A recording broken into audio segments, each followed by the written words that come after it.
All right, we need to talk about your job when it comes to buying a home. What does that look like? Is it just about your income? The short answer is no, but the long answer is it depends. So let's get right into this. What do you need to know when you are looking at purchasing a home? And what are the things that you cannot do with your job when you're either looking to purchasing a home or when you're actually under contract? So one thing that I have seen time and time again, and this just boggles my mind, is when you have a house under contract and for some reason you think it's a good idea to change jobs. You know, most of the time it's because you're going to be getting paid a lot more on the next job. But the reality of how the bank looks at it is that you are unstable. Yes, believe it or not, by going for a better job right in the middle of a transaction, that's considered a bad move, even though you might be getting paid even twice as much. So when it comes to switching your job in the middle of a transaction, don't do it. Get the job right after, because what they're going to do is the following. The bank is actually going to do two times, they're going to do what's called a VOE, and this stands for verification of employment. At the very beginning, they're going to check that you are actually an employee of the company, of the pay stubs that you are showing that you have. And then right before closing, probably a day before, they're going to do another VOE. They're going to call your employer again, the human resources or whoever, and they're going to say, are you planning on keeping this person at the company?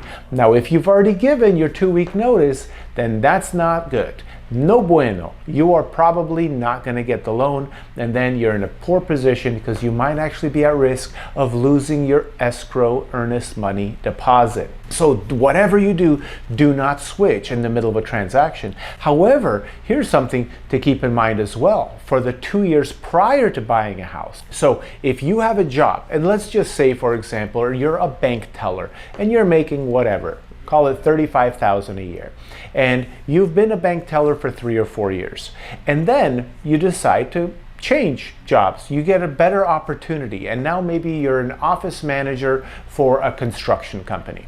Well, even though you might be getting paid more, if you're not at this new position for 2 years, then the bank is going to look at you with some scrutiny. So you might need some letters of explanation, which may fly, may not fly.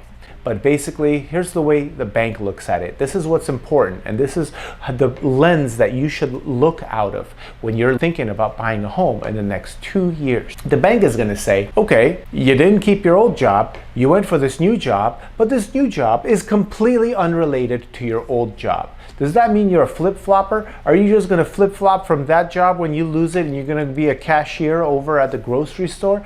They don't want to see that. They want to see a consistent progression and upgrade, hopefully, within the same industry or at the very least, the same position type. Now, being in a bank to construction is pretty different. Being a cashier to a bartender is pretty different. So if you don't have this new job of a bartender or at a construction company for 2 years, then unfortunately, you're going to be scrutinized. And how do they base the 2 years? It's actually 2 tax returns. So you want to show that you've been making this money for 2 tax returns. So that's minimum of 2 years. Usually more than that, right? Because you might be in November and that's already almost 3 years because the taxes haven't been done for this past year just yet. Now, if you are going to switch jobs, that's fine. You can switch jobs, but make sure that if it's within 2 years of when you're planning on buying a property, that it's a progression within the same industry. So if you're a sales job, this is like a little bit of an exception.